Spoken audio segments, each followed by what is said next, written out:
Entonces se va volviendo cada vez más protagónico el Océano Pacífico, y pasan desde la leyenda, desde la orden de llevar, porque las órdenes que tenían en las primeras exploraciones era de llevar plantas, de llevar serpientes y monstruos. Era parte de los requerimientos, había que llevar monstruos. Entonces, desde la época de la leyenda, desde la época de las superficies esponjosas de la selva llenas de raíces podridas que narraban en las crónicas de cuando Balboa llegaba acá, a la época en que va entrando toda la geopolítica de la cuenca Pacífico, pues van pasando mucho tiempo. Entonces, después de la guerra, Estados Unidos queda con una gran cantidad de bases allá todavía. Y muchos de esos pueblos también dicen saquen esas bases de acá porque ya ha pasado el tiempo, y el mundo va virando hacia el Pacífico, y empieza a darse la conciencia económica de la cuenca del Pacífico. Como es tan grande, entonces se divide en 4 cuencas. La cuenca americana, que es la que tiene que ver con Estados Unidos en todo el continente, o sea, lo que es Canadá, lo que es Estados Unidos, México, Guatemala, Honduras, Costa Rica, Nicaragua, Salvador, Panamá, Colombia, Perú, Ecuador, Chile, y ahí nos termina, ¿sí? Esa es la cuenca americana. Hay otra parte que es la cuenca Asia-Pacífico, que es la que es Japón, China, Corea del Norte, Corea del Sur, Singapur, toda la parte, digamos, ya Vietnam, Camboya, la parte de Indonesia, y otra parte que es la que llaman la cuenca Oceanía, Australia, que es Australia, Nueva Zelanda y las islas de la Polinesia. Entonces, en total son 40 países. Y ha pasado de todo, porque también al Océano Pacífico le tocó vivir la guerra de Corea. Y esa guerra, como no ha terminado, porque ni siquiera ellos no terminaron la guerra, ahí está, siguen en la misma guerra. Entonces, en las 2 Coreas también le tocan al Pacífico. Mundiales de fútbol le tocaron al Pacífico entre Corea y Japón. Todo eso le va tocando al Pacífico.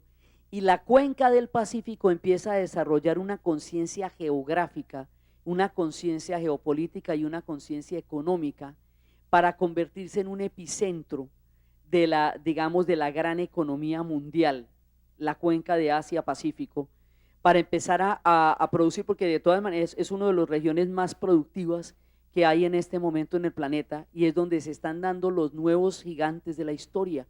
La China se recuperó, te conté, de todos esos días tan duros de las épocas del ferrocarril y de los días del canal, pues se recuperó y está hecha un lulo. ¿Sí? Yo acabo de venir de Shanghai y lo que se ve en Shanghai es absolutamente increíble, porque en 20 años hicieron una especie de Manhattan chino que hace ver al pobre Nueva York un poquito viejito y chiquito, porque es que esto es una cosa, y como está todo el día iluminado, porque ellos no lo iluminan solamente en Navidad, sino que ellos les fascinan las luces. Entonces, lo que se alcanza a ver de Shanghai recorriendo en barco es el despertar de un país colosal que tiene una propuesta de imperio totalmente vigorosa allí en el Océano Pacífico. Entonces, es lo que se ve ahí, y al otro lado se ve la concesión de los ingleses, que fue cuando Shanghai fue uno de los puertos más importantes de todo el imperio británico en Oriente, y cuando se escribían ese montón de novelas y ese montón de escritores, porque también ahí estaba sobre el Pacífico Hong Kong, que era la manera como los ingleses le quitaron a los chinos Hong Kong. Eso vale la pena recordarlo también. Resulta que los chinos no querían ningún tipo de comercio con los ingleses porque no necesitaban nada de ellos en el siglo XIX. Entonces los ingleses crearon un comercio de opio que sembraban en la India y metían de contrabando a la China. Ese comercio era ilegal y era un comercio de una sustancia de un nivel de adicción muy bravo, que es el opio.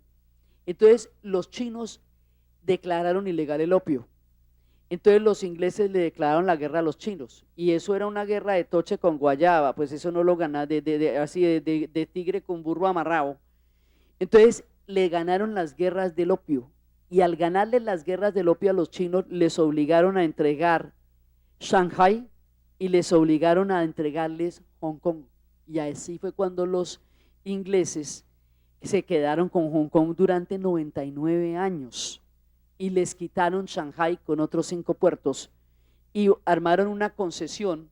Una concesión significa que los chinos tienen que firmar que por ahí, que eso es de los ingleses. Entonces, de las franjas más importantes de los puertos de Shanghai, había una de los ingleses, había una de los franceses y quedaba una cuerdita de los chinos.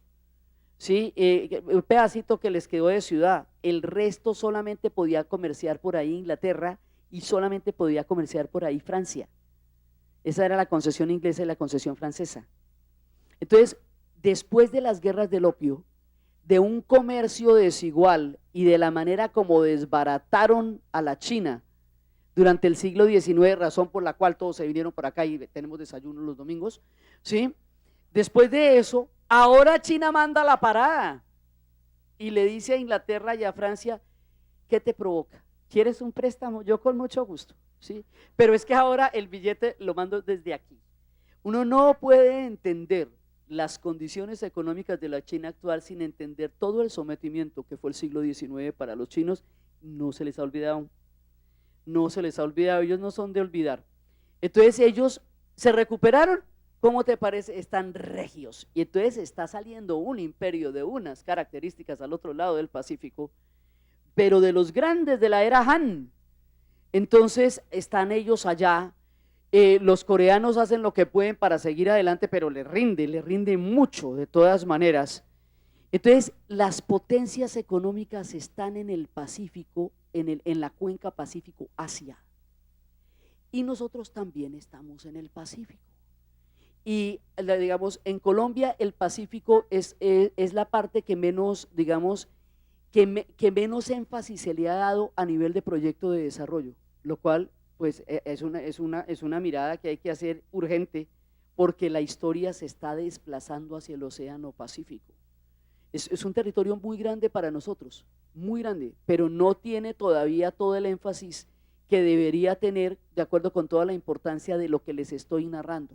Pero ustedes sí la tienen clara, Panamá la tiene clara, y el desarrollo del Pacífico es un punto fundamental de todo su proyecto de Estado nacional desde el principio. No hubo que contarles que el Pacífico era importante, no, el Pacífico lo desarrollaron ellos, lo desarrollaron ustedes con una conciencia histórica y geográfica que la tienen desde tiempos inmemoriales, desde las épocas de las rutas, hasta las épocas de los avistamientos y hasta las épocas de los descubrimientos, hasta las épocas actuales.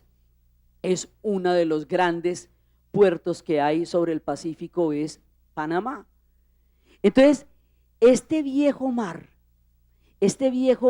que existe desde hace 4.000 millones de años, ha visto atravesar todos los cambios de la historia.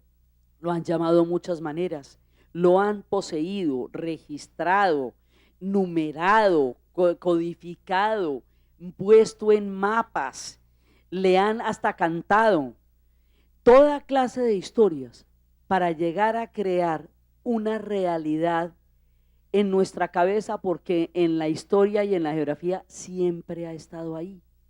Entonces, ustedes son protagonistas, digamos protagonistas conscientes de la realidad histórica que significa ser pacífico. ¿Sí? Y es una parte fundamental de todo, y de los que tenemos la ventaja de tener además la salida a los dos mares. Y es en este tiempo, y es en esta realidad, y es a través de todo este recorrido que quería era contarles una historia del Océano Pacífico. Era muy ambicioso porque implica 40 países, pueblos, civilizaciones, tiempos, imaginaciones, leyendas, geopolítica, guerras mundiales, bombas atómicas, países rotos y divididos, comunidades huyendo, nuevos imperios. Todo esto implica contarles estas historias de 500 años que hace que lo llamaron así los españoles, de miles de años que hace que existe y de la realidad histórica contundente, actual, geopolítica y económica que significa el Océano Pacífico actualmente. Muchas gracias.